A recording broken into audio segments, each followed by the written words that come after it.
del doctor Luis Ernesto Vargas, que no le lea todo el currículum, ya había hecho parte de él, pero que le dijera simplemente a ustedes que él es presidente de la Honorable Corte Constitucional y el tema es el delito de genocidio en la jurisprudencia colombiana, avances y desafíos. Tiene la palabra el magistrado entonces Vargas Silva de Colombia.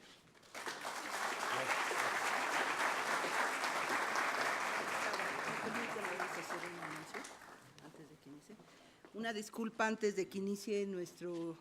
querido magistrado. Les quiero decir que va a sonar por cuestiones técnicas quizás en un momento alguna alarma. Es probable que suene, como puede ser que no. Si llegara a sonar, por favor no se alarmen, es una cuestión técnica ahorita que están haciendo unas pruebas y no pasa nada. Gracias.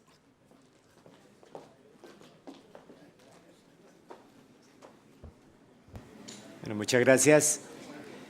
y agradezco muchísimo el aporte que acaban de hacerme.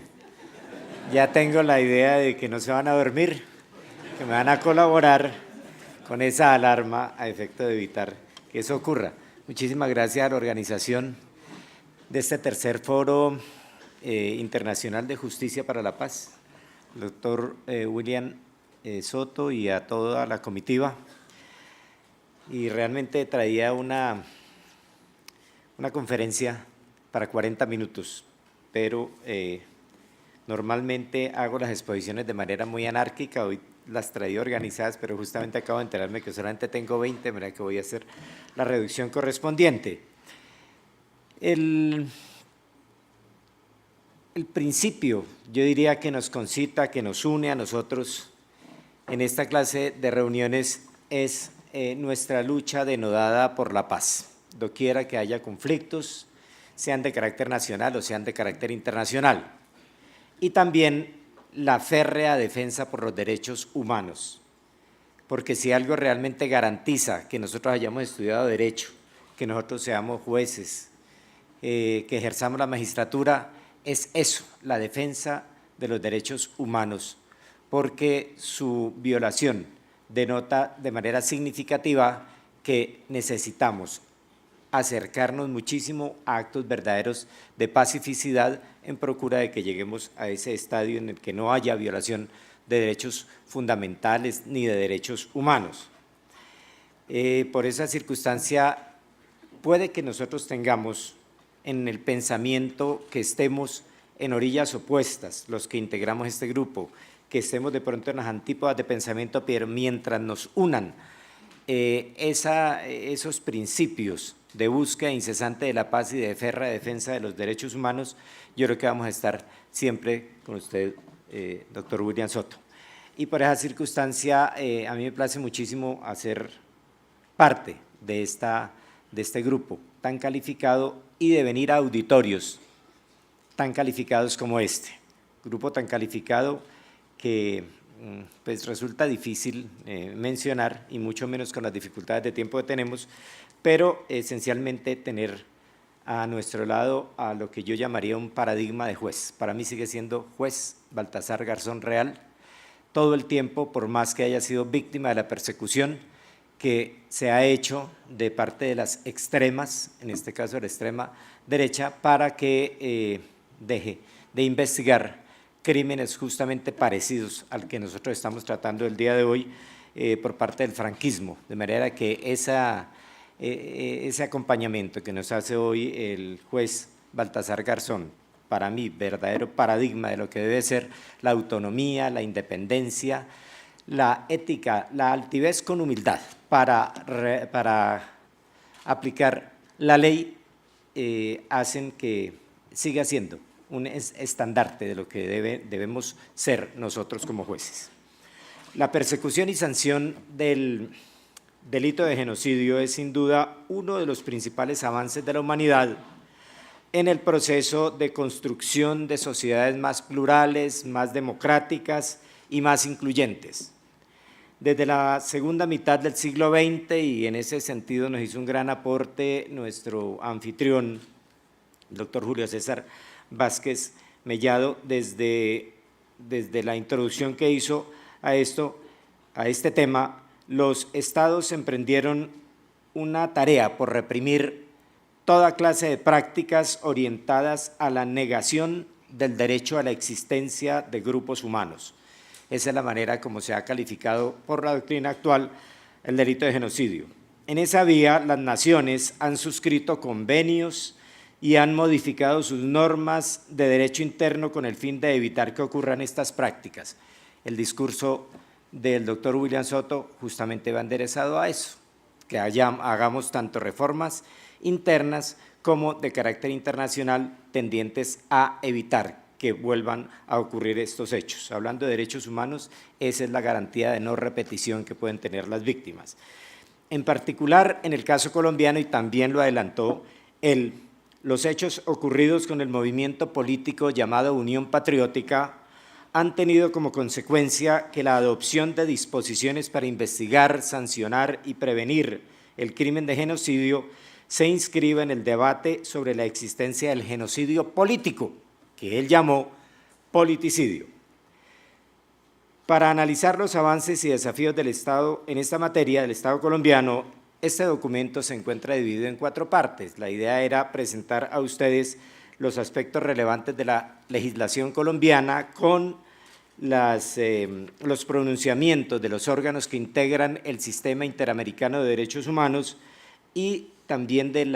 un capítulo especial para los pronunciamientos de la Corte Constitucional sobre el tema. En tercer lugar, los pronunciamientos que hacen los órganos ordinarios de la jurisdicción penal en Colombia y finalmente para formular unas conclusiones y exponer los principales desafíos del Estado en la materia. En Colombia, en cumplimiento de lo que dijo la Asamblea de Naciones Unidas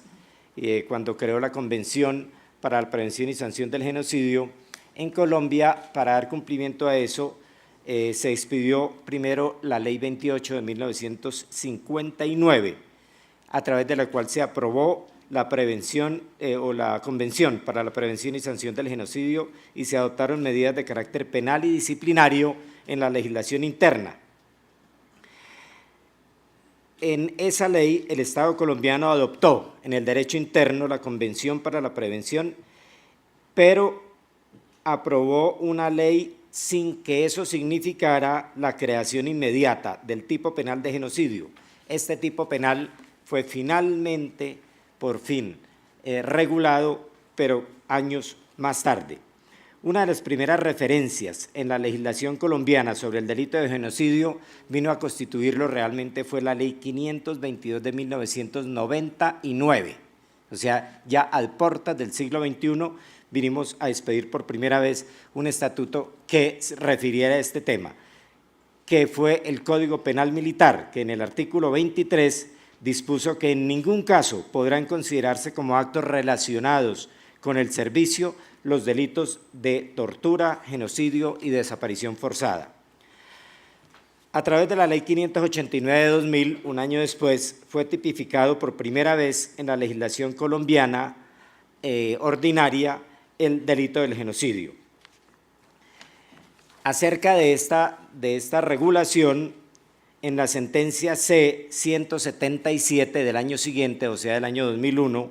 la Corte Constitucional, al analizar la constitucionalidad o eventual inexequibilidad de esta norma, resaltó que reconocer a los grupos políticos como posibles víctimas del delito de genocidio en Colombia resultaba acorde con los valores y principios que informan la Constitución Política de 1991. Sin embargo, la Corte precisó que limitar el ámbito de protección a aquellos que actuaran dentro del marco de la ley, que era la protección que preveía la norma, siempre y cuando se actúe dentro del marco de la ley, contradecía el fin perseguido por la Convención porque resultaba restringiendo la protección de los derechos a la vida, a la integridad personal y a la libertad. En ese sentido, declaró inexequible la expresión que establecía que solamente los grupos que actuaran dentro del marco de la ley serían objeto de protección, de manera que esta expresión quedó expulsada del ordenamiento jurídico a partir del año 2001. La Ley 599 de 2000, que fue el Código Penal, reprodujo el texto normativo de la Ley 589, pero ya introduciendo el mandato que había impuesto la Corte Constitucional a través de una sentencia de inexequibilidad sobre los grupos objeto de protección.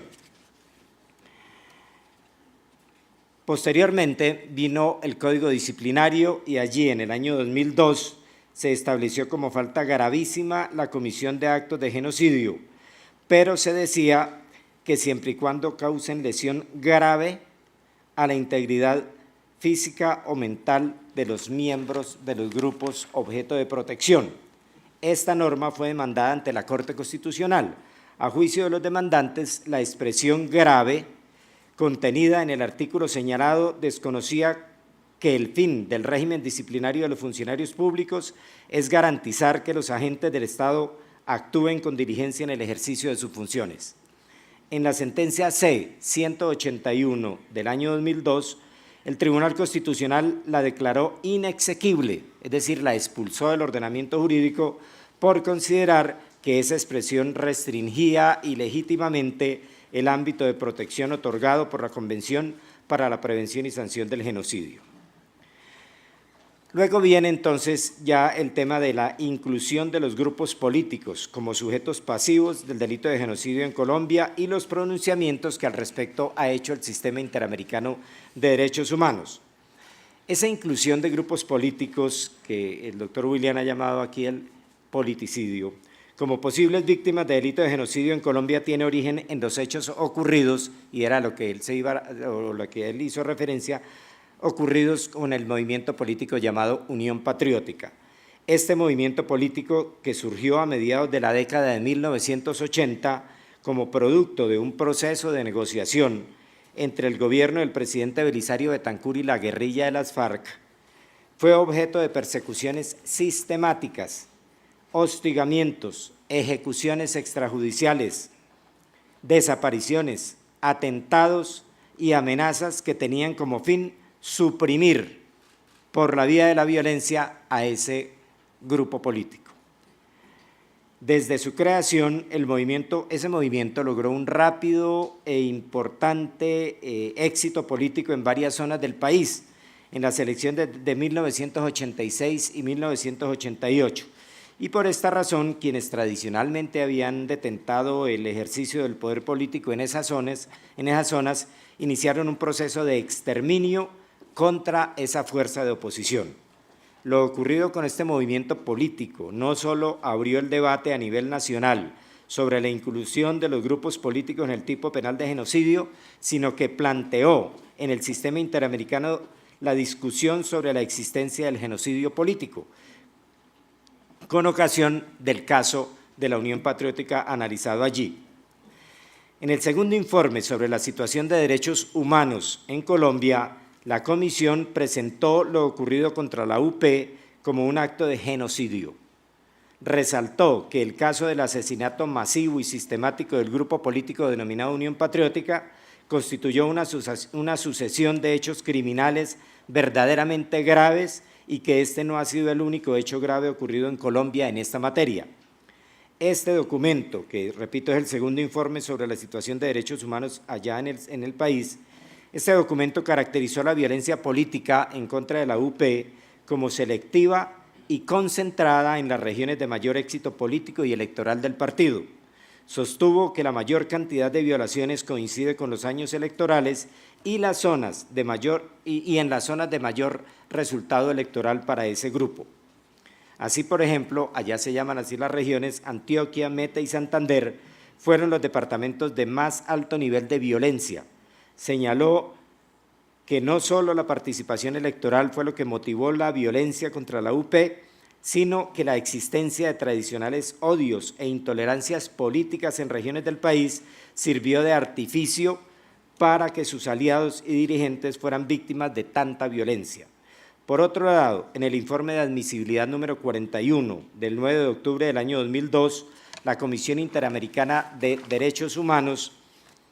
al estudiar la petición interpuesta por las organizaciones Reiniciar y por la Comisión Colombiana de Juristas en representación de las víctimas de la Unión Patriótica, reconoció que los hechos ocurridos compartían muchas características del crimen de genocidio, lo que permitía concluir que efectivamente se cometió este delito en Colombia. En efecto, afirmó que los peticionarios aportaron información que evidenció la existencia de esa pauta de persecución violenta contra la UP con el objetivo de exterminar físicamente al partido y diluir su fuerza política. Sin embargo, resaltó que los hechos no se ajustaban a la definición jurídica establecida por la Convención para la Prevención y Sanción del Genocidio. Entonces, fíjense la situación que se presenta. Reconocen que tiene todas las características del delito de genocidio, pero que no se ajustan a la definición que consagra la Convención de Prevención y Sanción del Genocidio, porque allí no se incluye a los grupos políticos como sujetos pasivos del delito, pese a que fueron mencionados en la resolución original, fueron mencionados en la Asamblea General de las Naciones Unidas que llevó a la creación de la Convención. En ese sentido, la Comisión decidió admitir la petición formulada en contra del Estado colombiano por la supuesta violación de los derechos a la vida, la integridad y la libertad personales, pero aclarando que no se incluiría la alegación de genocidio. De manera que ahí se presenta una circunstancia que no se sabe realmente si hay o no coherencia y sindéresis en las determinaciones de la Corte Interamericana. Como se puede observar, esos pronunciamientos no han sido unánimes respecto de la existencia del genocidio político. Si bien la Comisión reconoce que lo ocurrido con la UP comparte las características esenciales de ese crimen y no ha sido la única situación ocurrida en Colombia en esta materia, ha omitido pronunciarse sobre las peticiones formuladas al respecto, bajo el argumento según el cual la Convención para la Prevención y Sanción del Genocidio no contempla a los grupos políticos como sujetos pasivos de este delito. Finalmente, con relación a la UP, es bueno que ustedes sepan que el arrasamiento fue de tal magnitud que los elegidos a las asambleas, a las cámaras, al Senado de la República, a los consejos municipales, a toda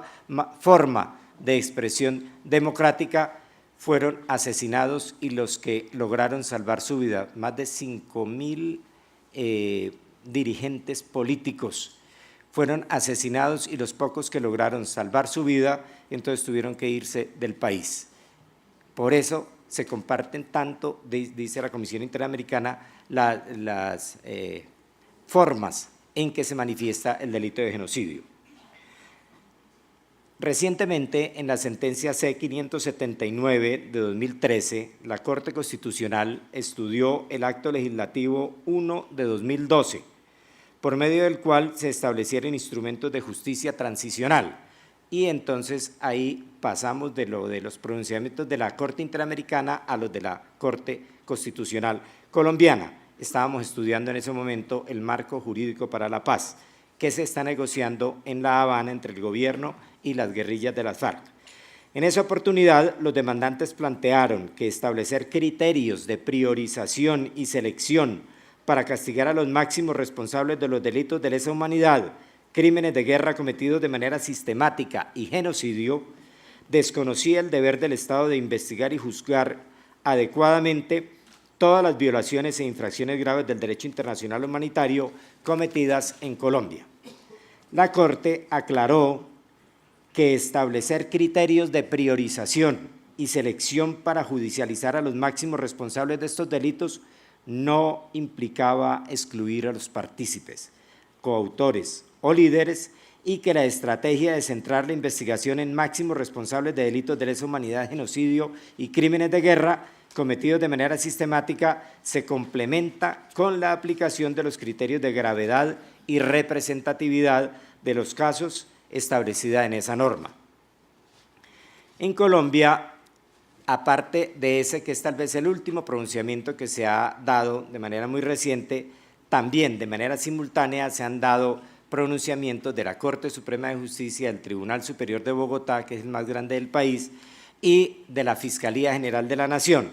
en donde se ha llegado a la conclusión que definitivamente Colombia sí tiene muestras, rastros, señas de la manera como se han cometido lo que hoy llamó el doctor William politicidios. Como no alcanzo a hacer la reseña, porque ya se me vino el tiempo encima, simplemente vamos a mirar lo que la ponencia trae como conclusiones respecto a los desafíos por venir. El Estado colombiano ha hecho grandes esfuerzos por prevenir y solucionar el delito de genocidio, pero sin embargo es importante resaltar que los desafíos aún son enormes. El delito de genocidio en Colombia, a raíz de los hechos ocurridos con la UP, incluyó a los grupos políticos como sujetos pasivos de la conducta penal. Esto, sin duda, constituye una importante ampliación del marco de protección establecido en la Convención para la Prevención y Sanción del Genocidio, es decir, a nivel interno fuimos más allá de lo que ha aceptado la propia Corte Interamericana de Derechos Humanos, de la mano de decisiones de la Corte Constitucional colombiana. Las decisiones de la Corte Constitucional han resaltado que en ningún caso el ámbito de protección establecido en la Convención para la Prevención y Sanción del Genocidio puede restringirse, que fue lo que dijo la Corte Interamericana, por el ordenamiento jurídico nacional. En ese sentido, ha establecido, entre otras cosas, primero, que es una obligación del Estado tipificar el delito siguiendo las principales estructuras de imputación previstas en la normativa internacional, de tal manera que se respeten los elementos esenciales que a su vez permitan la configuración del delito de genocidio como la intención calificada de destruir el grupo totalmente o el hecho de que el ataque se efectúe por razón de pertenencia al grupo. Segundo, que en ningún caso el delito de genocidio puede considerarse un delito político. Y tercero, que es imprescriptible cuando la Corte Penal Internacional ejerza su competencia complementaria. Por su parte, las decisiones emitidas por las autoridades nacionales han reconocido que lo ocurrido con la UP no se trató de un hecho aislado, sino que la conducta atroz de aniquilar de manera sistemática y deliberada a un grupo humano con identidad política propia mediante la desaparición de sus miembros constituyó un verdadero genocidio. No obstante, es necesario otorgar a las víctimas de este delito en Colombia adecuadas garantías de no repetición para así poder sentar las bases de un proceso de reconciliación nacional que permita alcanzar el ideal de una sociedad que convive en paz y que realice los ideales constitucionales de justicia y solidaridad. Asimismo, es fundamental que los procesos que se siguen en la justicia interna y en la justicia internacional por los hechos ocurridos con los miembros de la UP avancen significativamente de forma que la sociedad colombiana pueda conocer por lo menos la verdad de lo ocurrido. El esclarecimiento de la verdad de los hechos que tanto dolor han causado a miles y cientos de miles de personas que hicieron parte de una opción política diferente y alternativa es el primer paso en el camino a entender que las controversias políticas pueden resolverse con la eliminación del contrario. No podemos en manera alguna aceptar que eso vuelva a ocurrir. Estos procesos, además, deben respetar estándares de justicia para las víctimas para trabajar así en la construcción de una sociedad caracterizada por la convivencia democrática, el respeto de la pluralidad y el reconocimiento del otro. Finalmente, es importante destacar que es un imperativo para el Estado colombiano, y yo diría para todos los estados, evitar que hechos constitutivos de genocidio vuelvan a presentarse, toda vez que este tipo de actos desvirtúan el carácter plural y democrático de los estados,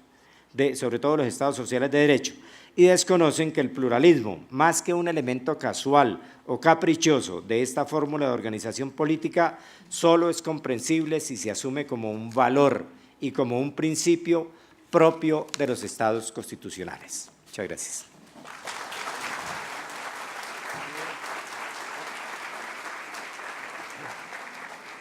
Bueno, yo creo que ya entramos en materia, sobre todo más puntual con esta intervención del presidente de la Sala Constitucional de Colombia. Nosotros tuvimos la oportunidad de escucharlo a él en la Universidad Libre de Bogotá, en un acto académico donde él empezaba la conferencia diciendo que ahí habían dos grandes representantes del pensamiento. O seguíamos el camino de Kelsen y el valor de la norma jurídica y el derecho, o seguíamos a Carl Schmitt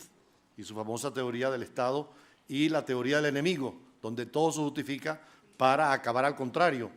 Y como decíamos, estamos en la dimensión fenomenológica, hechos concretos. En Colombia hubo una situación precisa. Precisamente yo entrevistaba en la televisión en Venezuela a Camilo Montoya,